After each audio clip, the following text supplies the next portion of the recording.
Good morning, everybody. Happy Wednesday. Monday. It's Monday, right? It's Wednesday up here. I'm already there. So that's good. So it's going to be a short week for me, or maybe it'll be a really long week because it's already Wednesday, but it's only Monday. All right. Anyway, happy Monday. It is good to see you, and just want to sort of get going. We've got a couple cases left. It's the last full week of the first semester of law school for you guys. So hopefully you are coming to grips with that and moving toward preparation for exams after the break. I think that we will get through these cases between today and Wednesday, and Monday we will set aside just for conveyance problems. I'll put another worksheet out there for you guys to work through so that on Monday we will work some conveyances. And then you'll be out into the wilderness of Thanksgiving and exams, and but I will be available to assist as necessary. So that is sort of where we're going. Are there sort of administrative or other sort of big picture questions lurking out here? Good. The earlier class, I had some connection issues, and it sounds like maybe today is just not a good day for my connection. So let's try to stay, because I stared at a bunch of black boxes for the last class, and I'd like to see your faces just for my own personal I don't know, comfort. And so let's try to keep the faces on, but if it needs to drop, then we will drop to maintain the integrity of the internet connection. Okay, so let's get moving.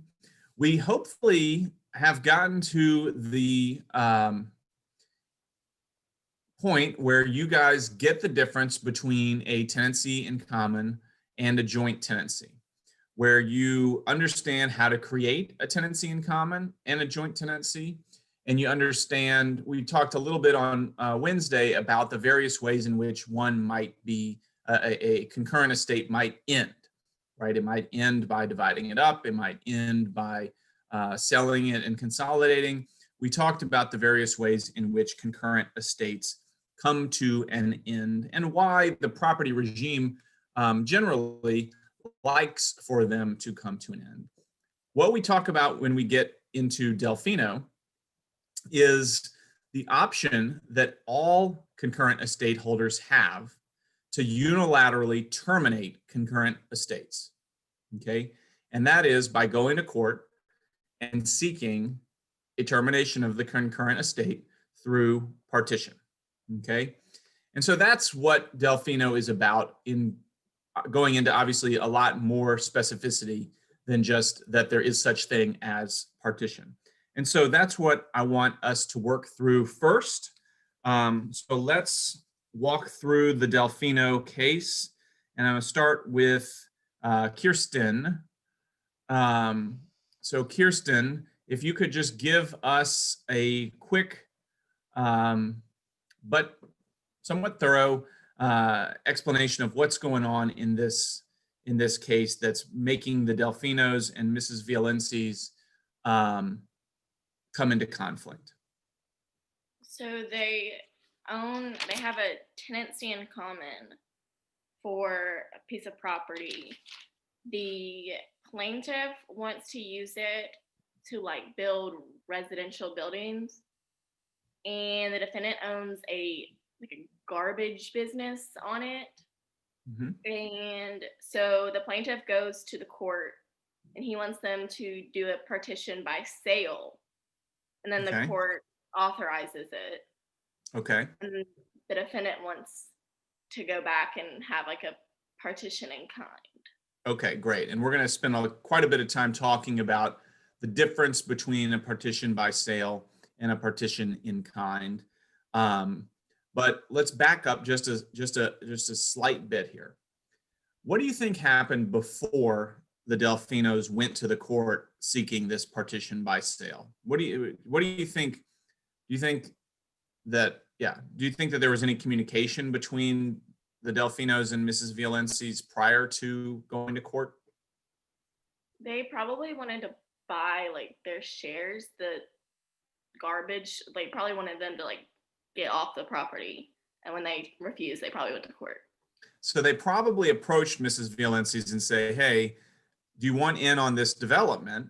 We think we can develop this property for quite a bit of profit, and we would like, we know that you own this, um, a portion of this just as much as we do. Just to be clear, the Delfinos own a 70% stake, and Mrs. Violences owns about a 30% stake. So I don't know why this is in 145ths or whatever it is, but we're going to go with 70-30. The and so they want to sell this property that they own together, and she doesn't want to. So Kirsten, why do you think she doesn't want to go in on go in on this get rich quick by selling the plot to the developer plan? Why is she against that? Well, they said like her dwelling, so I guess her house is on that property. And then I'm pretty sure it said that the garbage business, like they'd had it for like a really long time. She's been there, right? She's been on this plot. She lives on this plot. She runs her business off this plot. And so if they sell the plot, then what is she going to have to do? She'll have to move and pick it up and try somewhere else. Great. And just remind us, when they do sell it, what percentage is she going to get? 30. She's only going to get 30% of the payout. Okay. And so while she has access to this larger plot of land and she can use every square inch of it, she's only going to get 30% of the payout. And so it's possible, though I don't know, but it's possible that that 30% payout is not going to be enough for her to have a similarly sized dwelling and a place to run her business. That it might cost more than whatever she would get from a sale to be able to actually physically move off the property. And so she does not want the partition by sale to occur. She doesn't want the sale to occur, right? She's against it. Kirsten, in the case though, you said, and I think you're absolutely right here, she defended not by saying, please, please, please, please, please don't partition. She defended by saying this should be a partition in kind rather than a partition by sale, which is the sort of main, issue within the case. So my question is, why didn't she say, please, please, please don't partition at all? Let's keep it how it is. I mean, I don't know if that would have worked. I really don't know. Why wouldn't it have worked? Because I guess the plaintiffs wanted to do something with the property, and I guess they technically have enjoyment of the whole thing, but she didn't want that, and so there was going to be a conflict, so it had to be resolved.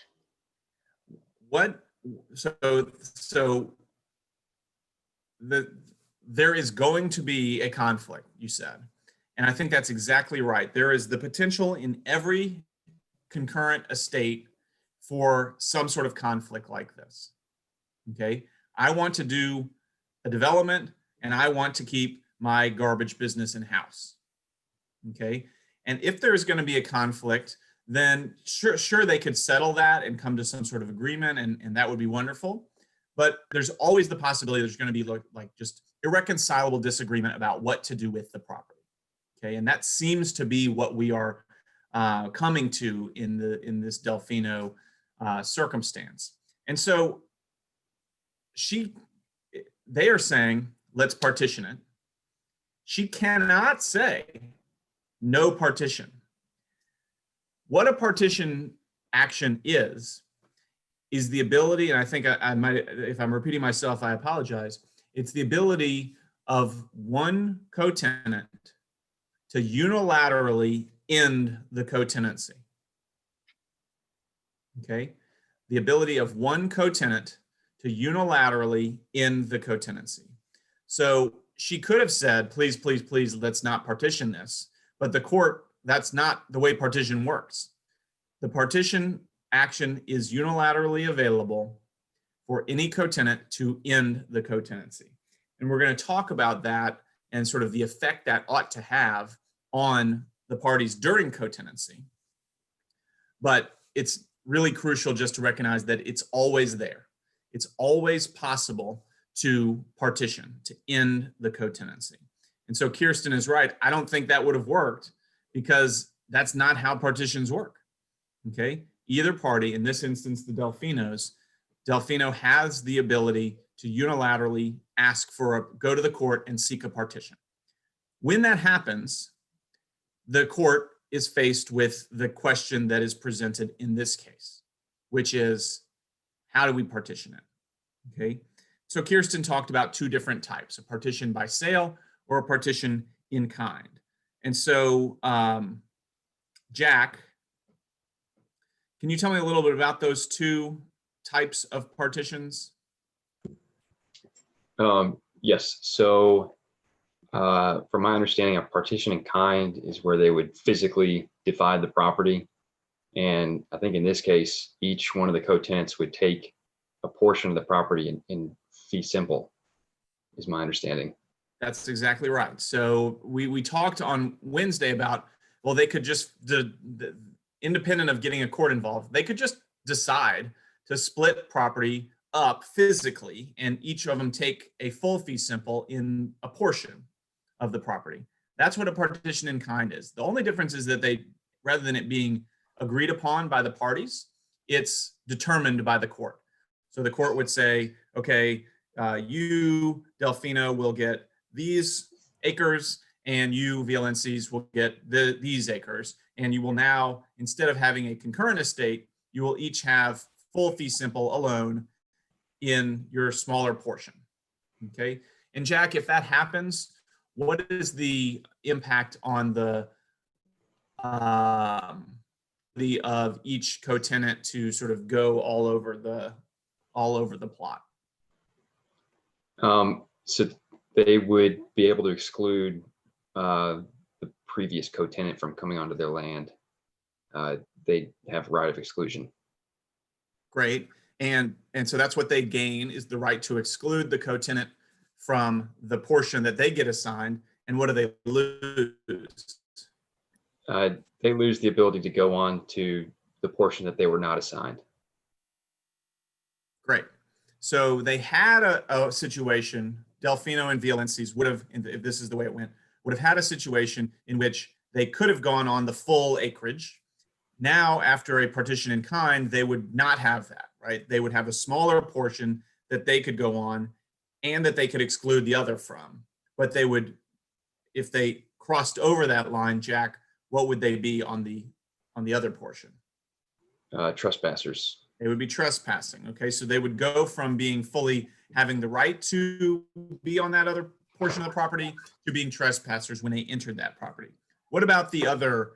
So that's a partition in kind. What about a partition by sale?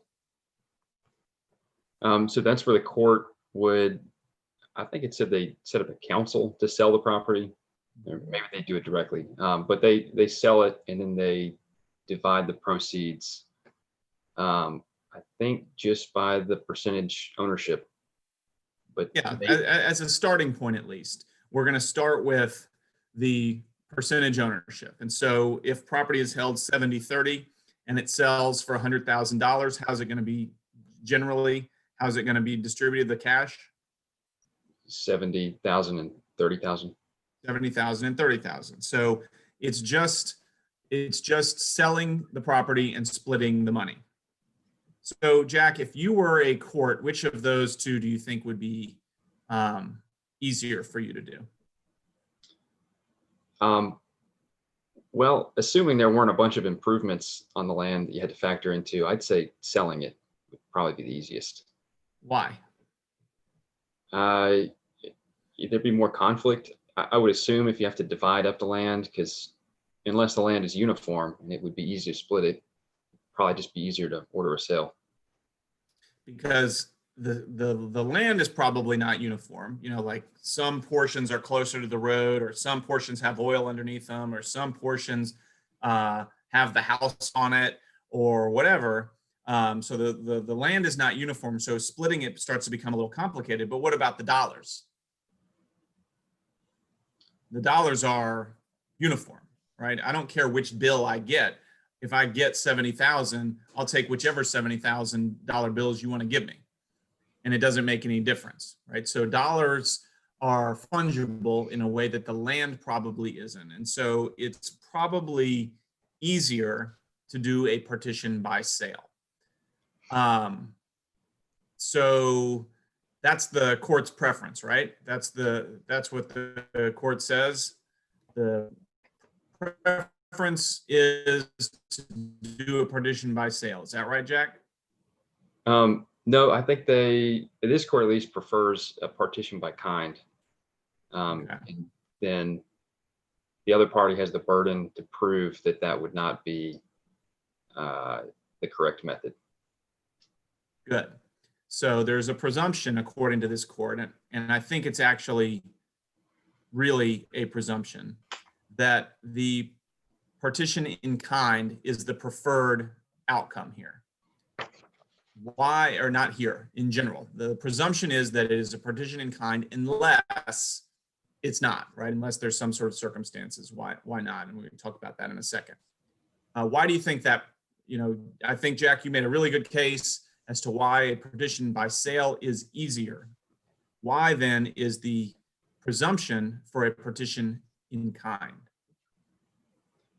Well, they mentioned that it's an extreme exercise of power and it should be warranted only in clear cases. And so I suppose this case would be a good example of how it could really disrupt one of the co-tenants' lives. Yeah, what makes it so extreme? Well, they're forcing a sale usually against the will of at least one of the co-tenants. And ultimately, what's that going to do to Mrs. Violences here? It will at least temporarily take away her house and the way that she makes her living until she sets up a new location.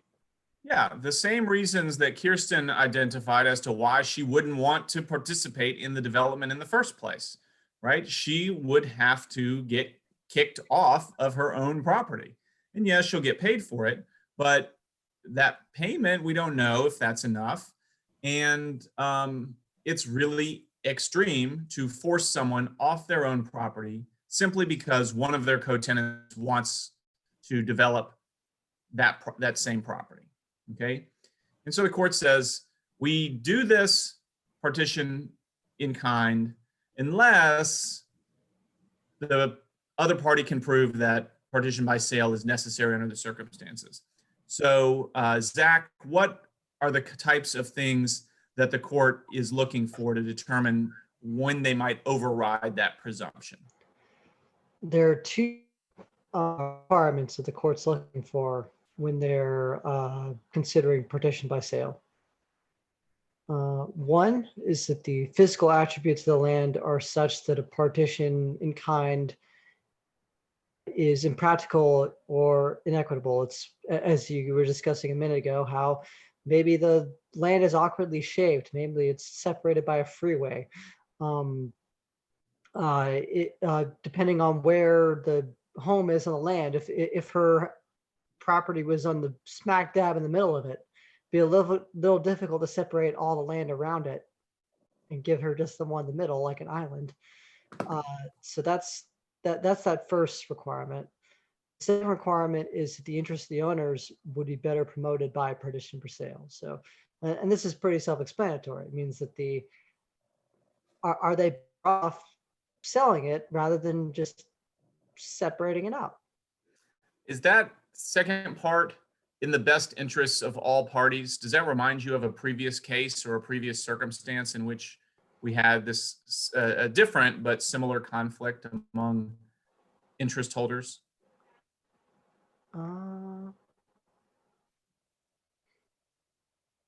There's a part of my brain that told me it's there, but I cannot remember right now. Anybody else? What does that remind you of? In the best interests of all parties.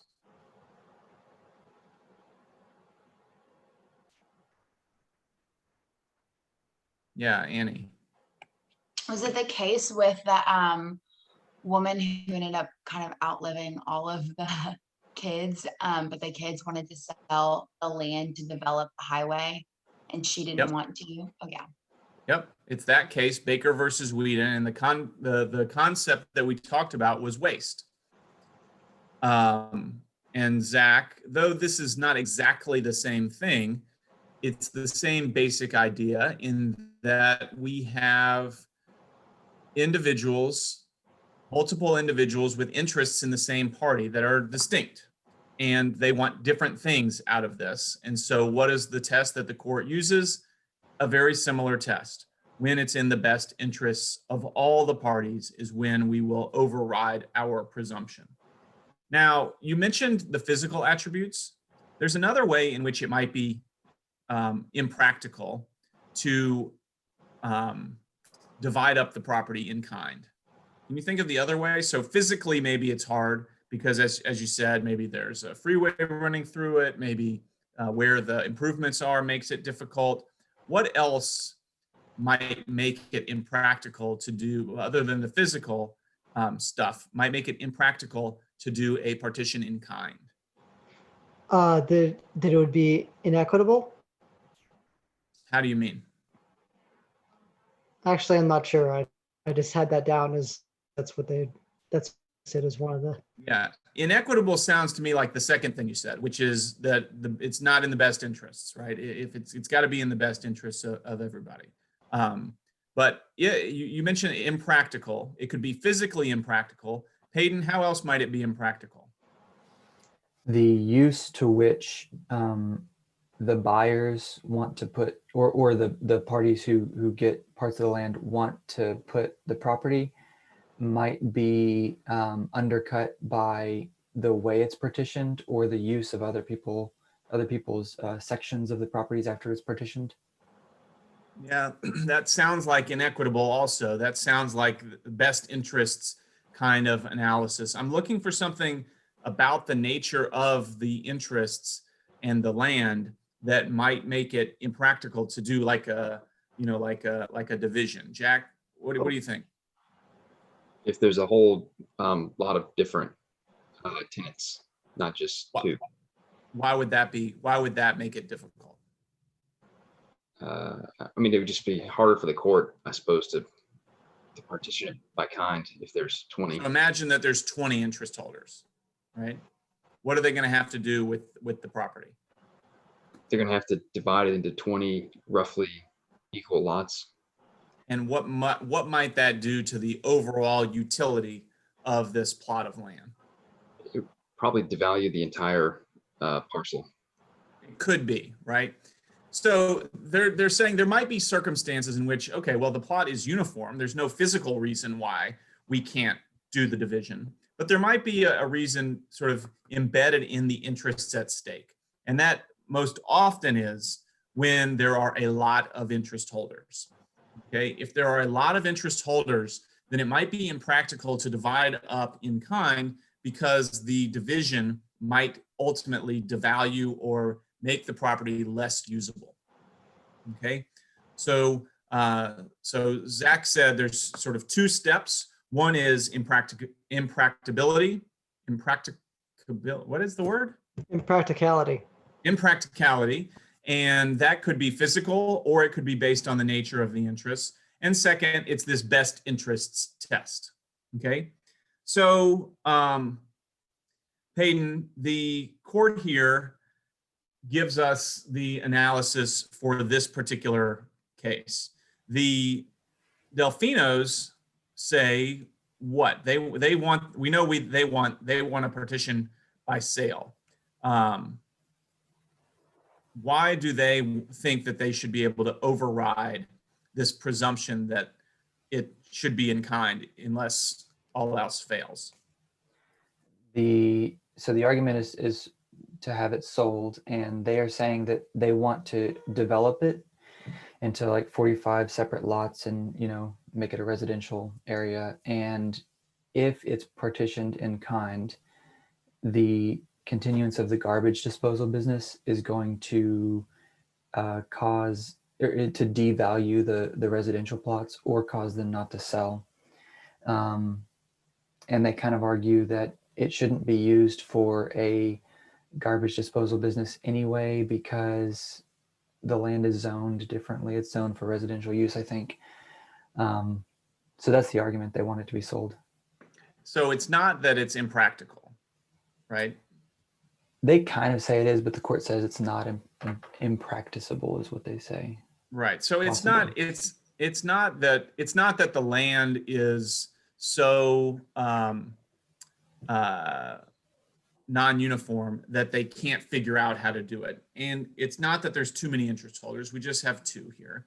It's that there's something about what is happening on the land that is going to ultimately make the rest of the land less valuable.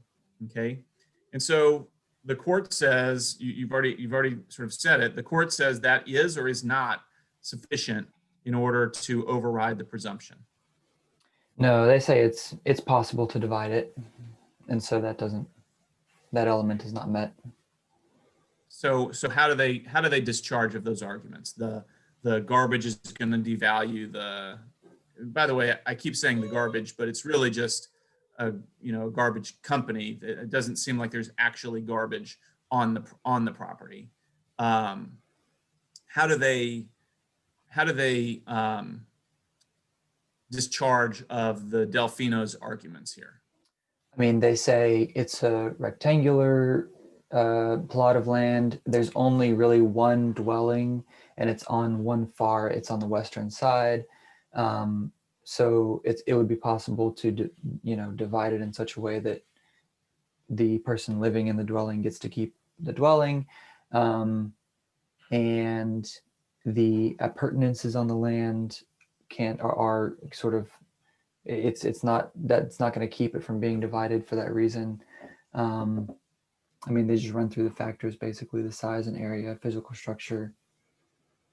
And they say that. And they say, what about the garbage and the zoning and the continuation of the garbage business? Right. Well, while it's true that the area is zoned for residential use, the Violenses have been operating a garbage disposal business since 1924 or so. And the city's given them permits every year. And so they say there's no reason to think that they wouldn't in the future. And also they say that the garbage business is of such a nature that it's not as, it doesn't smell as bad as it would have in previous years, because it doesn't include like food waste. It just has like the storage of, so they don't think it would devalue the residential homes as much as the Delfinos are saying, essentially. And so if we're looking at the best interests of all the concurrent estate holders, the court comes to which conclusion? That it should be partitioned in kind.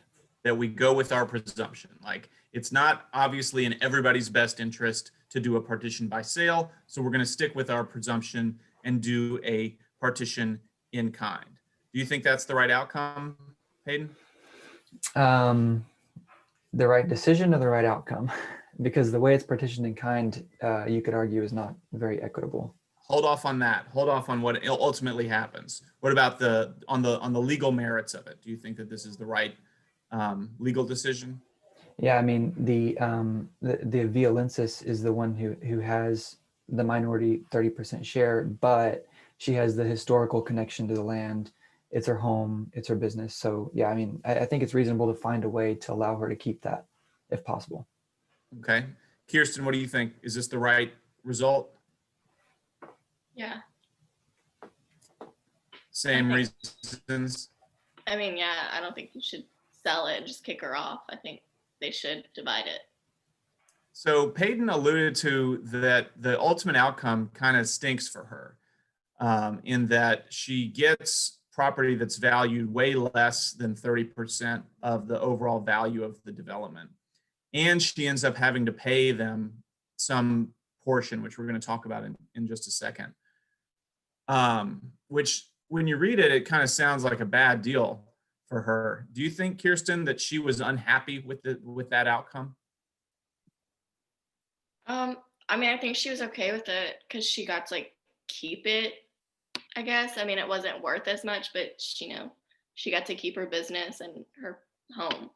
What was her highest interest here? The thing that she was most interested in? I think the business.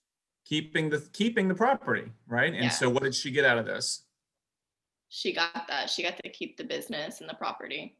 So this is, I think, sometimes an important practical practice point, that what you want or what you see as fair and what's the most important thing to your client isn't always the same, right? Presumably, you and your client are on the same page to a large extent, but it is possible that your client would accept a settlement that you don't think is the best outcome that they could possibly get, that it might be inequitable. But if what Violences really wants is to keep the property, then it seems or to keep at least this portion of her property, it seems plausible that she doesn't care about any of the rest of it.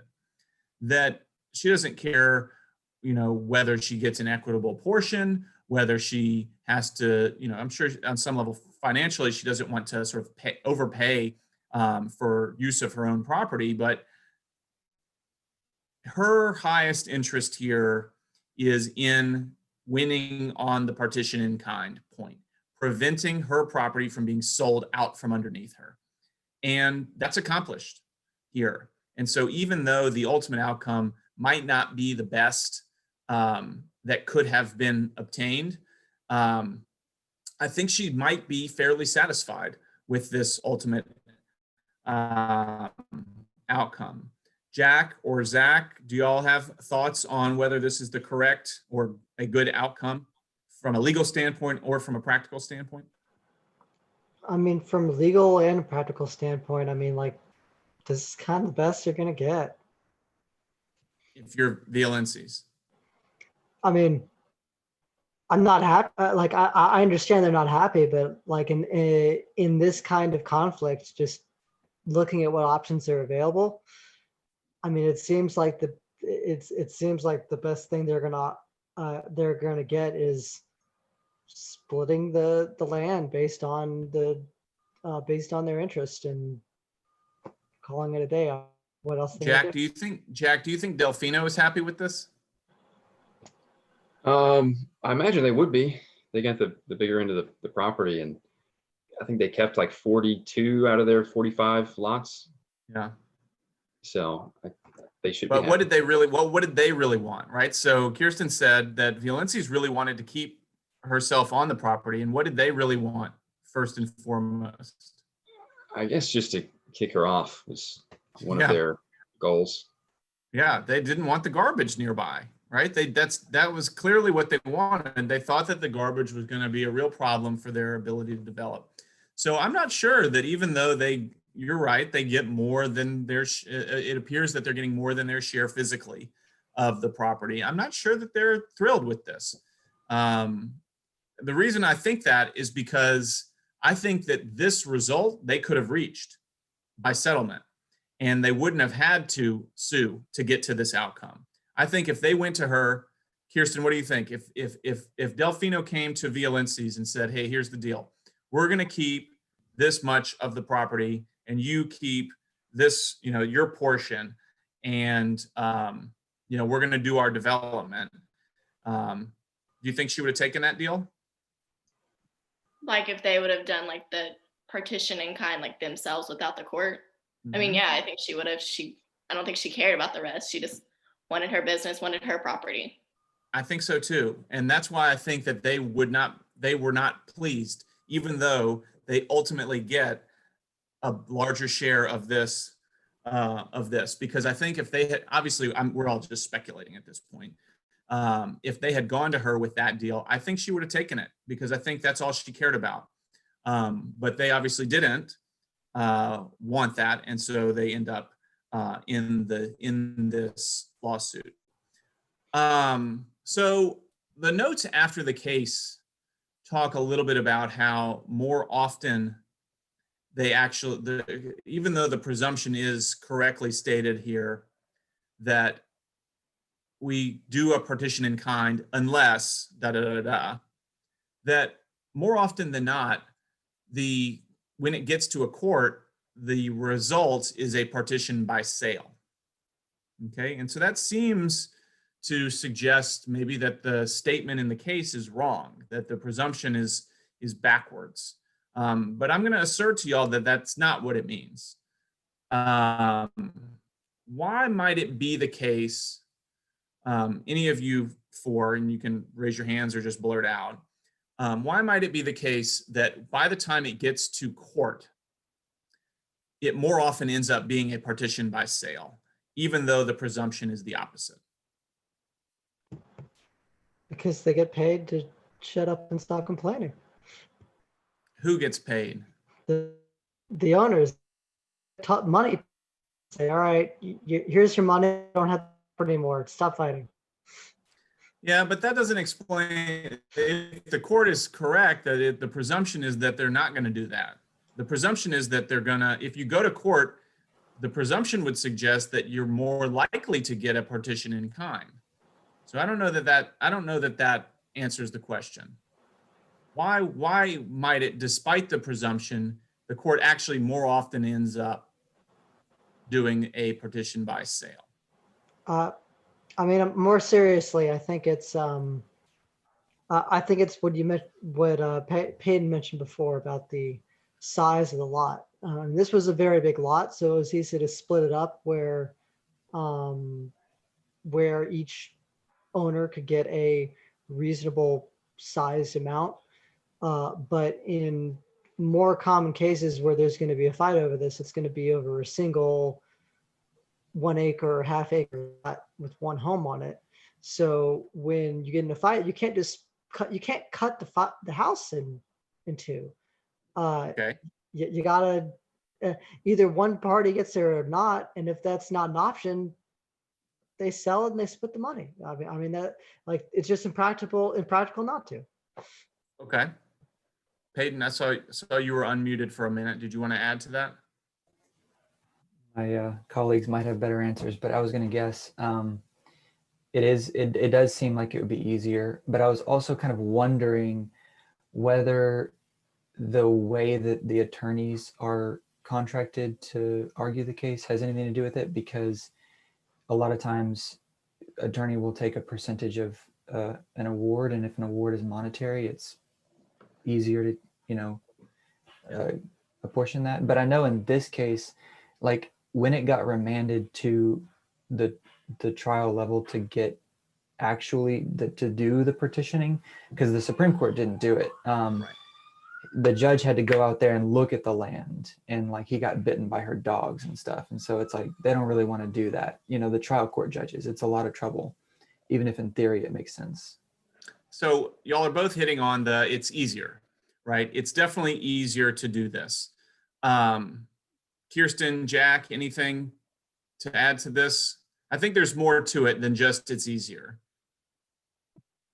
Well, the note said that a lot of times the parties wished to just sell rather than divide it. Mm-hmm. So if they prefer it, then they might need to do this. It's also the case that it's probably the ones that get to court are probably hard cases. Like if it was easy to split the property, they probably would have figured out a way to split the property or to come to some sort of agreement here. And so it is likely the case that the subset of concurrent estates that are getting canceled by court, which is a very small portion of concurrent estates that get canceled, it's probable that that subset is disproportionately difficult to do the division in kind.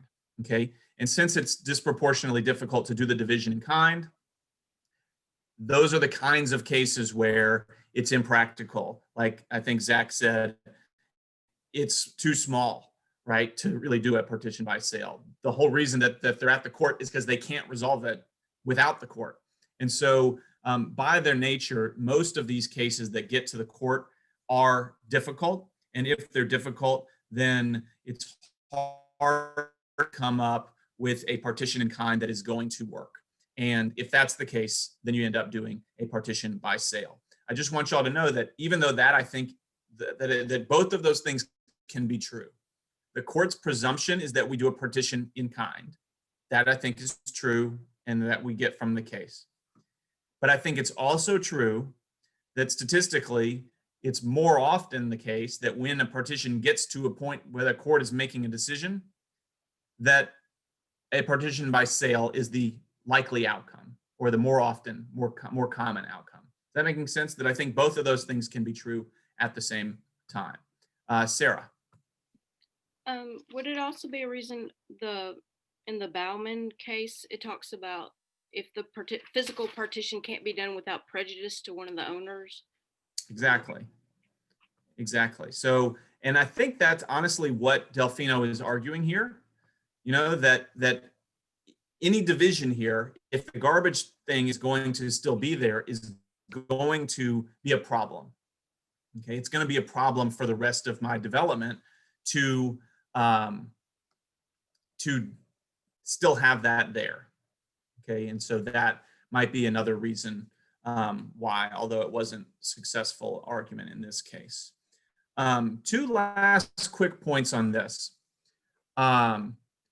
In a partition by sale, they don't sell it to the Delfinos, right? The Delfinos are one party here, and the Violences are another party. But the sale isn't just the two of them that get to buy the property. It's an auction, right? The court administers a sale. And so what does it matter that the Delfinos have this development plan? Like, isn't it possible that someone else would pop out and buy the property and they do the development, even if it had gone to a partition by sale? Why are the Delfinos so eager to do a partition by sale when they're not definitely going to be the ones that end up with this property? What do y'all think? This could be anybody. What's going to happen at that auction? Yeah, Jack. They might use the development plans to prove that the property is more valuable than it might otherwise be, which might give them more proceeds. Okay, so they might want to push the development because every dollar that the auction goes higher, 70 cents of every dollar is going where? To the Delfinos. To the Delfinos, right? So they have an interest, even if they don't ultimately win, in pushing the value up.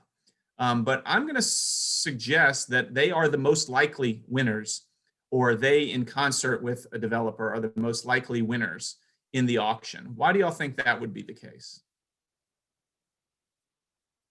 If 70 cents of every dollar in the sale is going to the Delfinos, what does that mean when they're bidding at the auction? Yeah, They Zach. could bid more. Sorry. Or go, yeah, Peyton, you said it. Yeah, they could bid more without having to actually pay out of pocket more because they already own part of the interest. If in they this property. bid $1 million for the whole plot, then what are they really out of pocket bidding? 300,000. They're only bidding 300,000. So they're heavily advantaged in the partition sale. And so even though there's theoretically someone else that could come in and outbid them and do the development, and so they would be, like ultimately not making the money out of the development, even though that's possible, they have an advantage over any external bidder in that they already own a 70% stake in this. So really they're bidding just for the extra 30%. And so that is just a reality that exists in partition sales, especially partition sales in which the interests are imbalanced, like this one where we have 70 and 30. The last point to make from this case is about what's called OLTI. Okay, so I'm going to take it outside of the context of this case, because this case is actually, I think, a bad example for OLTI.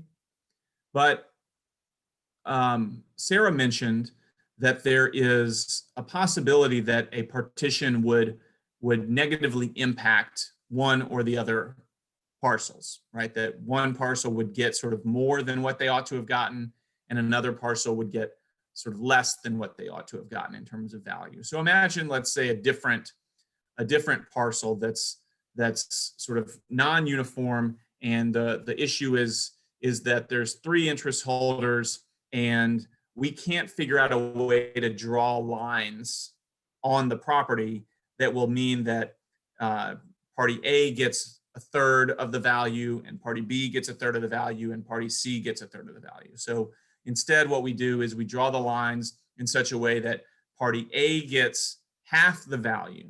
So they get half of the plot, let's just say, and parties B and C get 25 each. Okay, so they really all should have gotten a third, but because of the way that the lines have to be drawn, it ends up not being that, right? So party A got more than they should have gotten, more value than they should have gotten in the partition, and parties B and C got less. What OLTI does is compensates the co-tenants who got less than they should have in a partition for that sort of being shortchanged. Okay, and so what would happen is, in the partition, the court would say, okay, here's where we're drawing the lines, here and here, and you each get your portion.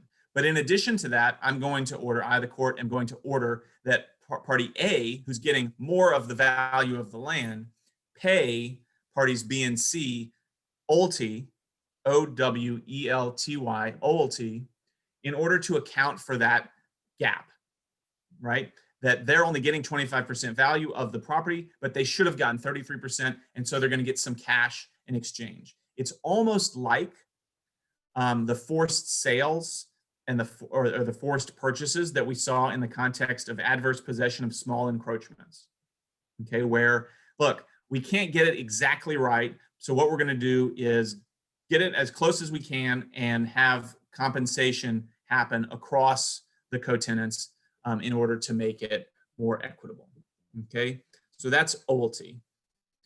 And that is something that is fairly common when you have a partition in kind, particularly a partition in kind that has property that is sort of split. They're difficult to split equally. Okay. Questions on Delfino?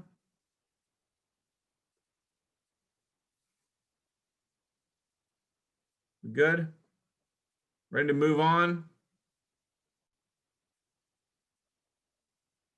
Okay. So the partition is there. And the most important thing, other than the sort of internal workings of a partition, which is what we get from Delfino, is the fact of the ability of all concurrent estate holders to unilaterally seek partition at any time.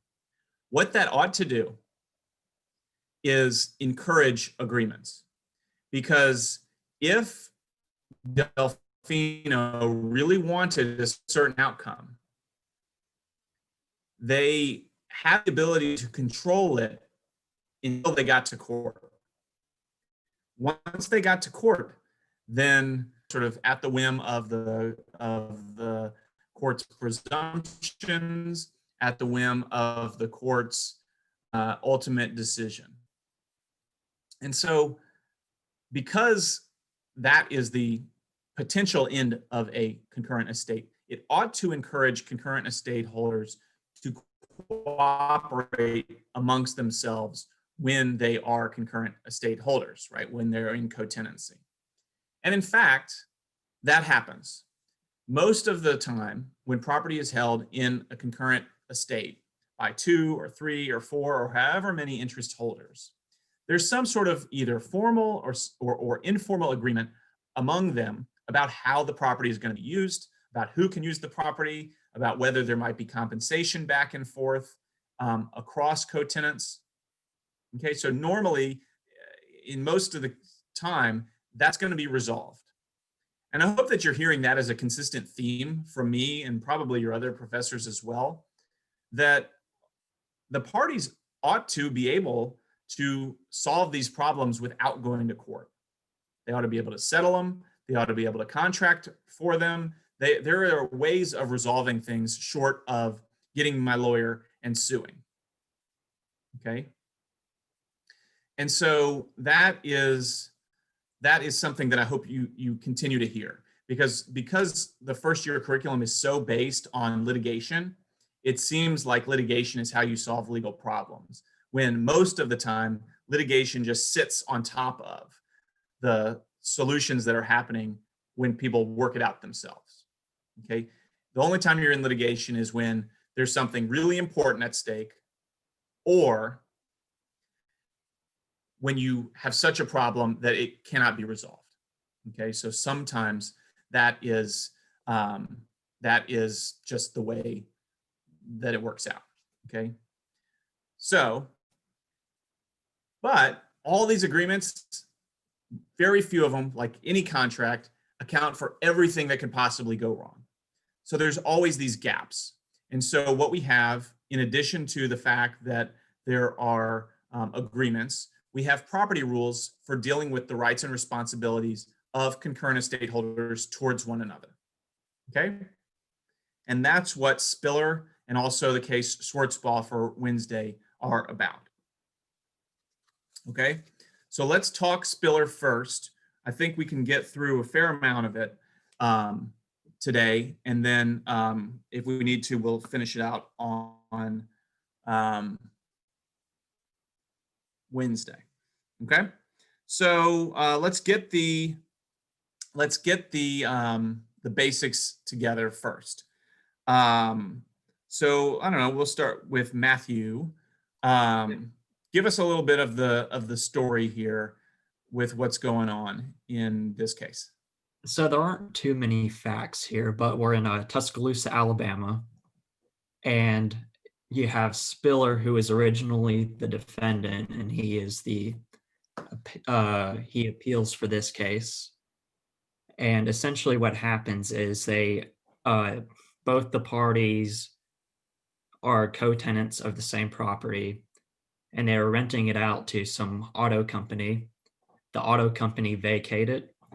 So then Spiller decided he was going to occupy a part of the property, and that essentially gave rise to the case we have here.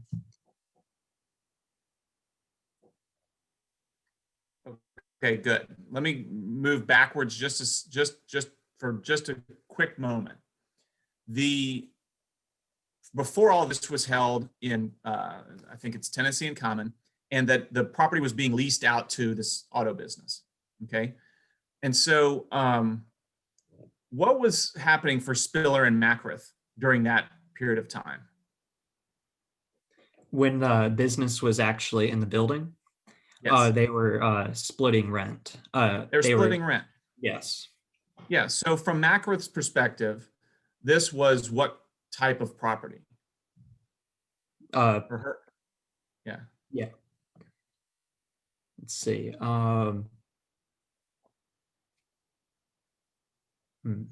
Was she using it? Yeah, she was. Well, no, And she technically wasn't, but yeah, But what was she getting out of it? she was getting money. She was getting cash, right? So she was an owner of a share of the fee simple in this property, and she was Okay. turning that interest into cash, right? Okay. Through rent. And Spiller was doing the same at that point in time. So then the auto company leaves, and you said, and I think you're right, that's the beginning of the problem here. So what does Spiller do that ends up causing this to be a problem? So Spiller decides to use the property as a warehouse, and I guess he occupies, I don't know, it doesn't specify how much of it, but the auto business took the locks to the building with them, and he puts new locks onto the building, and I guess the the plaintiff here decided, the other person that owns part of the building decided that they felt like they were being ousted from their property. Okay, so we're going to come back to that word oust because that's the crucial word in the case. But let me just ask you, Matthew, real quick. Is Spiller doing anything wrong by using this property? No, because they both have full usage of it because they both own it. Exactly. So when it was being leased out, what they were leasing was their ability to use, right? So when it was the auto company, Spiller couldn't move in because there was a lease involved. But once the lease is over, Spiller is back to just being a regular old fee simple holder with the right to full enjoyment. And Matthew, is there a place in the building where we can say, okay, that's Spiller's area and that's Macrith's area, and this floor is only Spiller stuff and that floor is only Macrith stuff? No, No, why not? because it's just they both own the property. They both have the same rights to it, and it's just an open warehouse on top of that. Great. So it's a tenancy in common, and they can both do whatever they want with the property. Okay. And so Spiller moves the stuff in, and it seems like is using a substantial amount for stuff. So I'm imagining Spiller is a hoarder and has unbelievable amounts of stuff and is filling up every square inch of this warehouse. I'm sure that's not actually what's happening, but it just makes it a little more fun for me Okay. to imagine in this circumstance. So that's what's happening. And you used the word oust, and I want to get to that in just a second. But before we do, Kylie, I want to ask you a quick question, which is, do you have to pay yourself rent for property that you own? No, Why not? because you own it. I don't know, like it's kind of hard to explain. It just feels like you wouldn't pay yourself for something that you already own. When you are paying rent and you're a tenant, what are you paying for? The right to be where you are. A right to possession, right? A right that you didn't already have. Okay. And so why don't you have to pay yourself rent? Because you already have the right to be there. Yeah, I mean, you're reacting correctly here. It's a ridiculous question. Why would you pay yourself for something that you already have the right to do? Okay. So should a co-tenant be paying rent to another co-tenant No, generally? No. Why not? because since they both own the property, I mean, if they both paid each other, $2,100 in rent, that wouldn't make any sense because like they would be losing and gaining the same amount, and it'd be like essentially canceling it out. So I mean, it just doesn't make sense to do it because they both have a right to be there. What would they be even paying for? Their already acquired right of possession. Yeah, they already have the right to full enjoyment, so they wouldn't. They're not paying each other. So I see what you're saying, that if one had to pay it, then the other would have to pay it, and that would be stupid because it would just cancel each other out. But I think it's actually even more basic than that.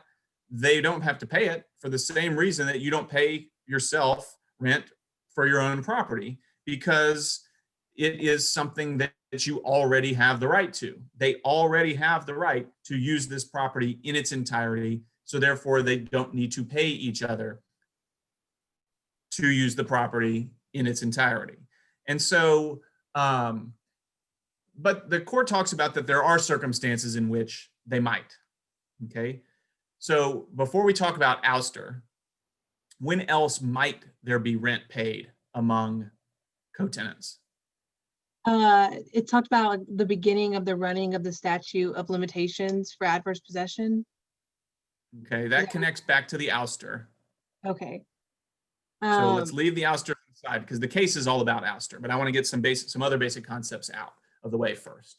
So the opinion mentioned that if they had an agreement to pay for rent, then that'd be different, but there wasn't one. Great. It is, in fact, I would say often the case that co-tenants pay rent to one another. Okay. So even though I think Kylie is exactly right on the law, generally speaking, it doesn't make any sense for a co-tenant to pay rent to another co-tenant to do something that they already have the right to do. I'm going to say to you, I think it is very common for co-tenants to pay rent to one another. And that's because they come to some sort of agreement. So Kylie, what kind of agreement are you imagining this might, an agreement among co-tenants, what would that look like? I would think maybe somebody has an exclusive right to use a portion of the property, or maybe like someone has a larger portion of the property than the other co-tenant. What you're paying for is exclusivity, right? You're paying for the right to exclude the other co-tenant from a portion or from the entirety or whatever, and the other co-tenant is agreeing to that. And they're saying, that's fine. You use the house that's on this property. You use the warehouse that's on this property. That's great. Good for you. Just pay me and we'll all be happy. Okay. And you don't have to pay like probably full rent, but you'll pay, like if it's a 50-50 kind of thing, you'll pay approximately half of what you would have to pay if you didn't already own half this property. Okay. And so that is very common, an agreement among co-tenants to have rent paid. But the question in this case is, well, Kylie, was there an agreement in this case? No. No. So the question in this case is, absent an agreement, under what circumstances might a co-tenant owe rent to a different co-tenant? Okay. When might a co-tenant owe rent to a different co-tenant? Matthew used the word oust. I don't know if you've said the word, you've tried to go into ouster also, because that's really what this case is about. So let me ask you, what does that mean? When he said oust, or when you're talking about ousting, what is that? What do you think that is? So the way that I understood it is when somebody, I guess, denies the other person of their right of enjoyment or entry onto the property and their right to use the property. Exactly. It's the same concept as we talked about if they agree, right? I agree to, or I'm paying for the exclusive right to use this. I'm paying you to not come onto this property. With ouster, they haven't agreed to it, but the function is the same. I'm behaving in a way, and I like how you said it, that's denying the ability of the other co-tenant to use the property. Okay?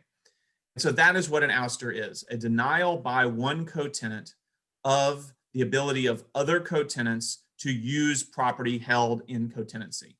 And I want y'all to note that this case has nothing to do with tenancy in common versus joint tenancy or any of that. Like, it applies in both of those circumstances, whether it's a tenancy in common or a joint tenancy. Okay. So if there is ouster, then there is rent owed by the ousting co-tenant to the ousted co-tenant or co-tenants. Okay. So here we only have two, so it's kind of simple, but it could be a situation in which there's multiple. So then that raises the big question, which is the factual question here: what constitutes an ouster?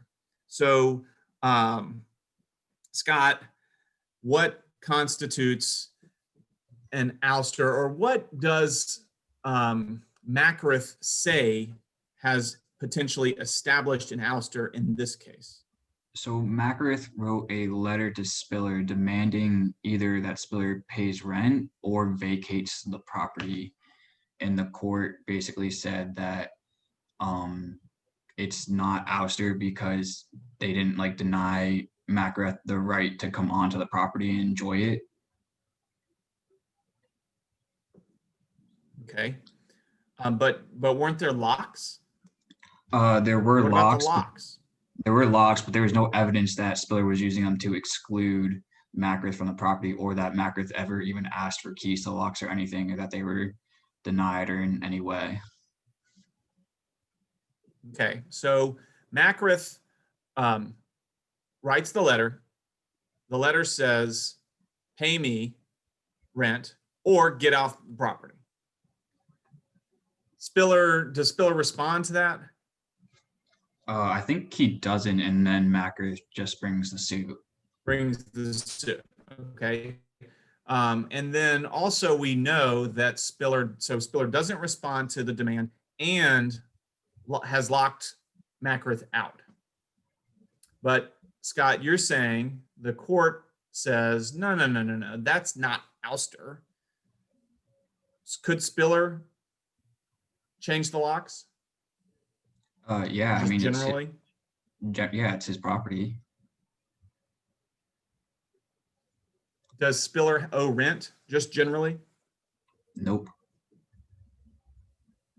Does Spiller have to stay only in a portion of the warehouse just generally?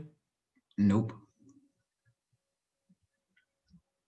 So Macrith, if you had to characterize what the court is saying that Macrith has failed to do, what has Macrith failed to do? To assert his possessory rights.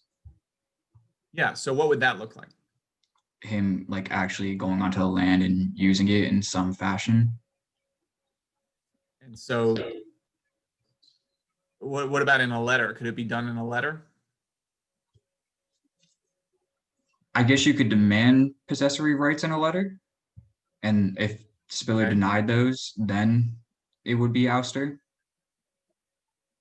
Do you feel like the letters as written did such a demand?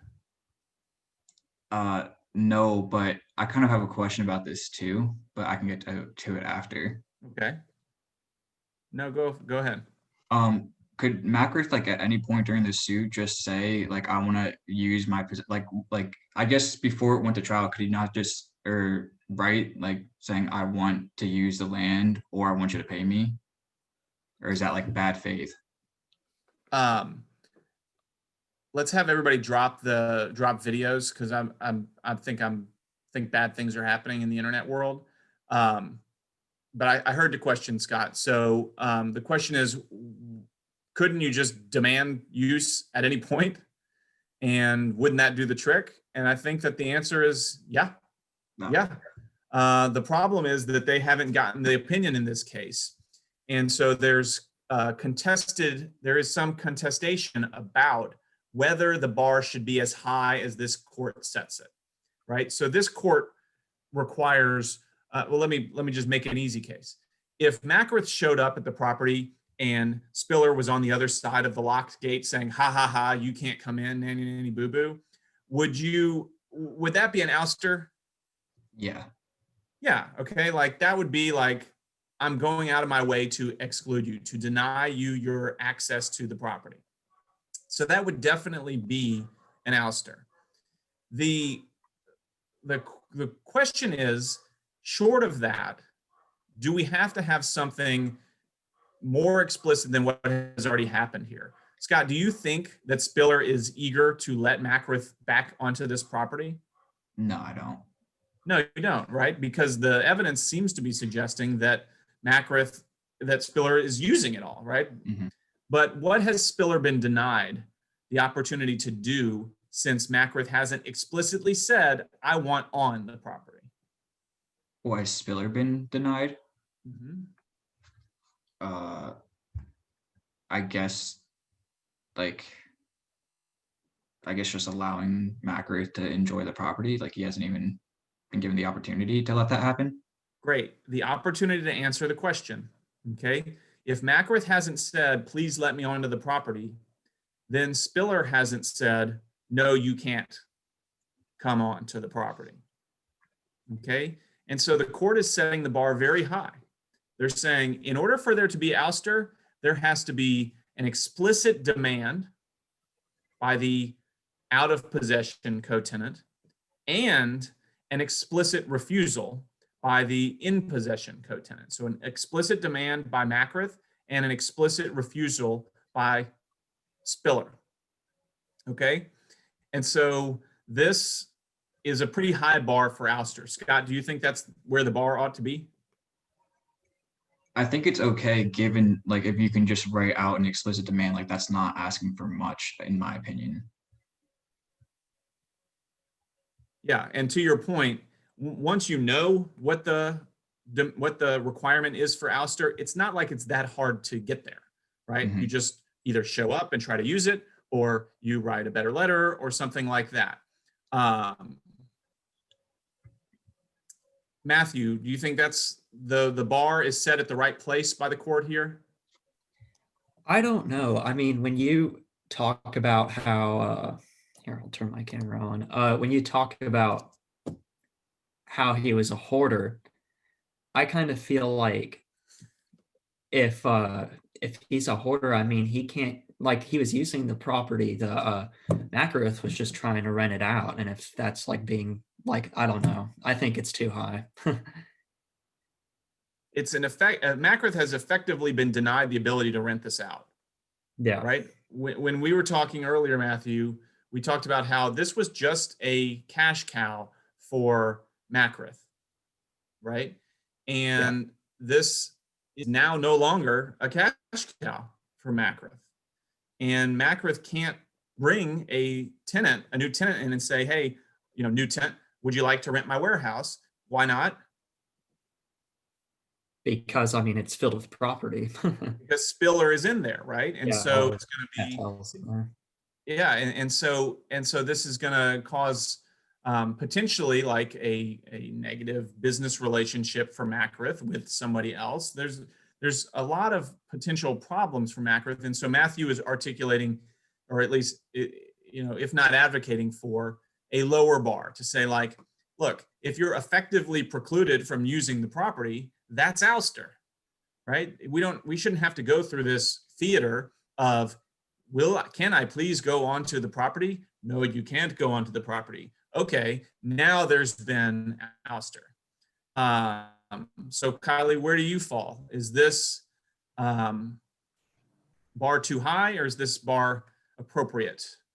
I think the bar's too high.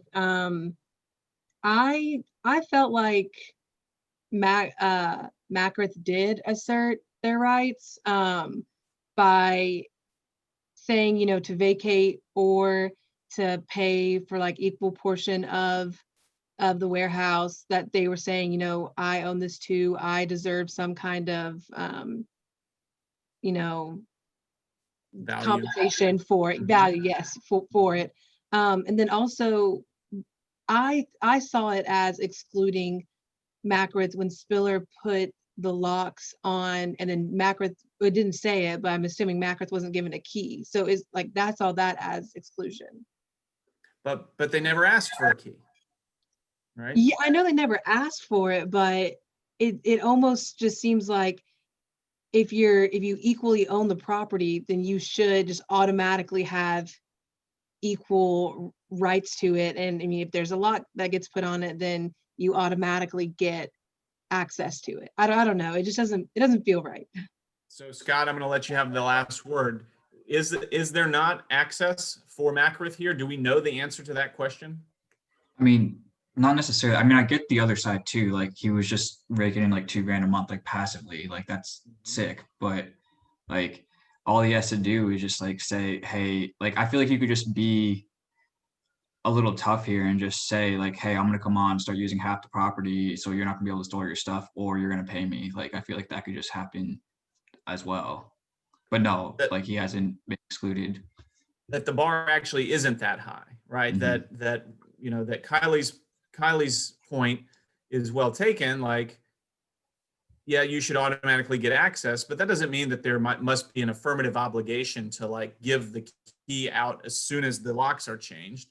That as long as when someone asks for the key, you let them on the property and give them a key, then that should be enough. Like, you shouldn't be owing rent just because you didn't make a copy of the key at the beginning.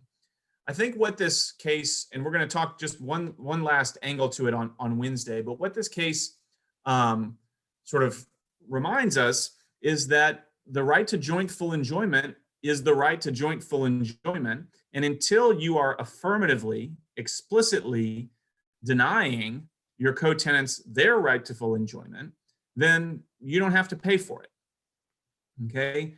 Once you do, then you do have to pay for it. But until you are explicitly and affirmatively denying a co-tenant their ability to full enjoyment, This case says there is no ouster. Okay, so I'll stop here. We'll pick up 1 or 2 last points from Spiller on Wednesday, and then we'll move into Schwartzball. Sound like a plan?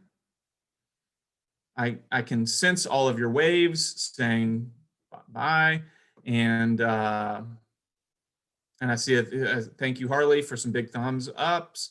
I will see you guys Wednesday. Professor Keel. Yes. Can you hear me? I wanted to ask at the end of Delfino, when one of the co-tenants actually has actual possession of part of the property, like it's her house, like this, is there anything legally, technically, that keeps the other co-tenant from going into that co-tenant's house? Because that's their actual dwelling. He technically has the right to just walk in. That's kind of That's bizarre. right. There's nothing. Yes, it is. That's why there's agreements, because that's clearly not how it ought to be. And so they'll have, like I said, it's not always a formal agreement, but it's at least an informal agreement that, like, this is my house and you won't enter without, ever, like, without my permission. But in theory, a pure co-tenant rule is that every square inch is accessible to every co-tenant. Okay. And so since that's the default, they have to agree around it. And the agree around it would be, no, do that in my house or something along those lines. Okay. Can I ask another follow-up question real quick, or do you need to go?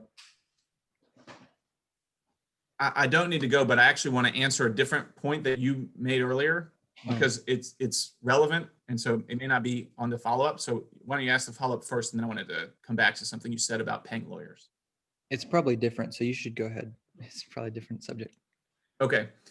So you mentioned that maybe there's something about the way in which the lawyers were being paid in this case that could have influenced, or in general, that could influence why they might want a partition by sale instead of a partition in kind.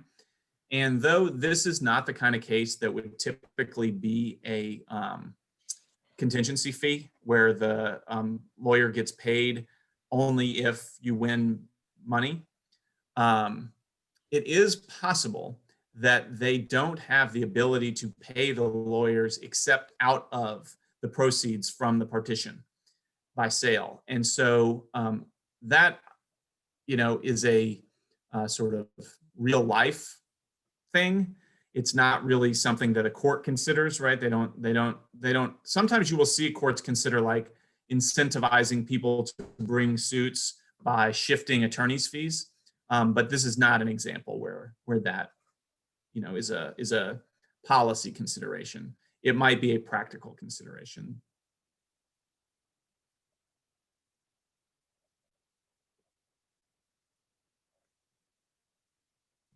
So if no one else has a question, my other one was, I'm not 100% clear on what happens in this case, because I kind of tried to trace how the interest got to the point, because there's a law review article that the notes mention.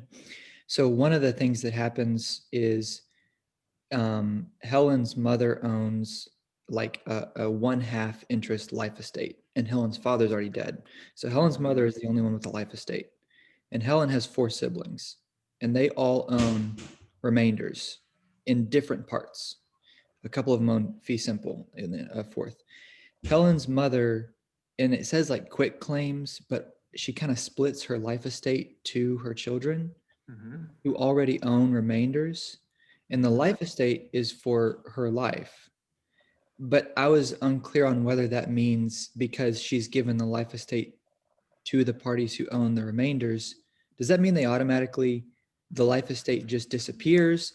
Does the calculus get added to the remainder at all? Or does it just basically get nullified because it's to the same person who already owns the remainder? So I don't know the details that you're providing here about this particular case, but generally speaking, let's say you have a life estate and I have the remainder. If you give me the life estate and I then have your life estate and my remainder, all immediately that merges the present, if I have all the sticks, then we don't call it a life estate and a remainder anymore. It's just merged into a straight fee simple.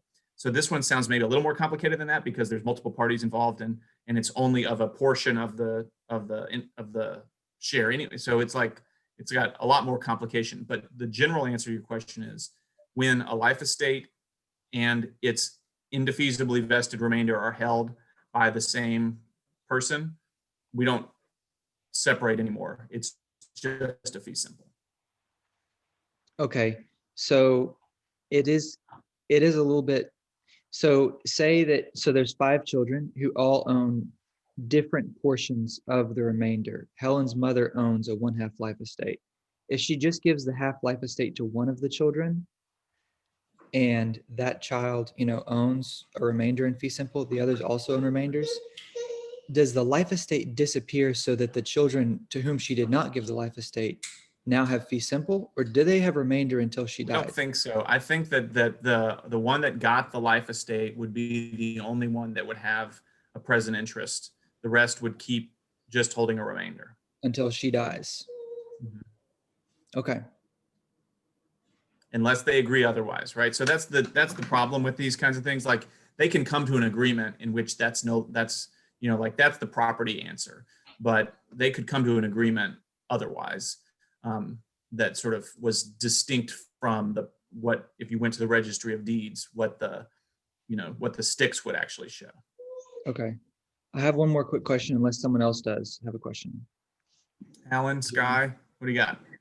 I'm just listening to questions. I emailed you about something earlier, so. Okay. Alan, you got a question or just listening also? I had a couple, but I mean, you can finish up, Hayden. I'm not in a rush. Okay, so this question was kind of from, I was trying to do some of the 2019 test problems, and it kind of relates to both this situation and the other one. So it was like a situation where someone has a remainder as a joint tenancy, and so they try to devise it in their will. So obviously they can't do that. But when I was writing it, because you have to answer like, this is what you have. Do you call it a joint tenancy even when you are sharing for example, contingent remainder with someone else? Because you don't have the right of enjoyment yet, but you have like. You do have the right of survivorship. So the right of enjoyment comes from possession, right? So you're right that if you have a concurrent estate in a future interest, you don't have the right to full enjoyment. But you do only have a portion of for example, remainder interest or contingent remainder interest. And so it is appropriate to speak of those as concurrent estates, just concurrent future interests. And so the only difference really would be that what you're hitting on, which is the full enjoyment doesn't attach until it becomes possessory. Okay. And the main thing to keep in mind is that if it's a joint tenancy, that the right of survivorship is still part of it, even when it's a future interest. But when I'm describing like these two parties have remainders and they're going to be equal part remainders, I say like you would want me to say in the answer to the question, they hold half interest remainders as joint tenants. Yes. So you hold remainders as joint tenants, even though you don't currently have the right to full enjoyment. Yes. Okay. I didn't know. Yeah. Okay. All right. Wait, can you repeat that? That kind of gave me a little bit of confusion. I thought with joint tenants, you can't pass. I thought you can't pass joint tenancy. You would get the tenant in common title. No, so let's say it's 2A for life, then to X and Y as joint tenants, right? So A has the life estate, X and Y have an indefeasibly vested remainder, but they share it. And they share the indefeasibly vested remainder as joint tenants. And so Peyton, that's kind of what you were asking. Could you call it an indefeasibly vested remainder in joint tenancy? or it would be an indefeasibly vested remainder in fee simple as joint tenants, okay, or something like that. If X or Y died in the interim while A was still alive, then their share of that remainder would pass to the survivor. So let's say X dies, Y would then have it alone because of the right of survivorship. But if it had said to A for life, then to X and Y as tenants in common, that wouldn't be the case. When X died, that portion of X's interest would not go to Y, it would go to whomever X willed it to.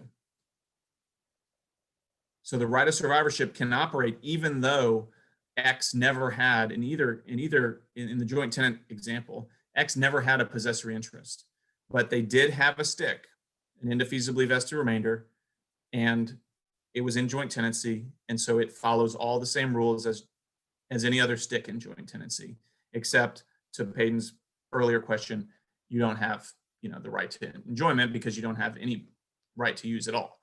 And so, but the right of survivorship still exists, even in a remainder. Is that? And does that mean that you can destroy the joint tenancy even when you're only holding it in a remainder, when it hasn't even become a fee simple yet? Because that's what happens, actually. I think it's conveyance 7. I was looking at it. Could I possibly share my screen? Because do you need to go? Because I was hoping to. I do. I think I have somebody come into my office at 1. At 1. All right. But send it to me and we can talk about it. But the answer to what you just asked is yes, you can destroy a joint tenancy that's held in remainder in the same way that you can destroy any other joint tenancy. Okay, thanks. Follow up on that real quick. If the joint tenants were alive, X and Y, and then X died, but he put in his will to give it to like B, B wouldn't get anything though. Correct. Okay. But if they're Correct. given a remainder, it kind of works a little differently. If X died, then Y would just have a full fee simple if they were in joint tenancy. After the life estate was over. Now what if They wouldn't get the. Go ahead. What if it was before the life estate? Then they would have an indefeasibly vested remainder on their own. They would be. What if X died though, before A died? Yeah. Then it wouldn't. A's life estate is still A's life estate. So what happens underneath A's life estate doesn't affect A's life estate. Right. So if X dies, and they shared an indefeasibly vested remainder, when X dies, now just Y has the indefeasibly vested remainder. Okay. But it doesn't become a fee simple until any remainder becomes fee simple, which is waiting patiently for the end of A's life estate. Okay. Okay. Y'all send me questions, but I do got to run. Perfect, thanks.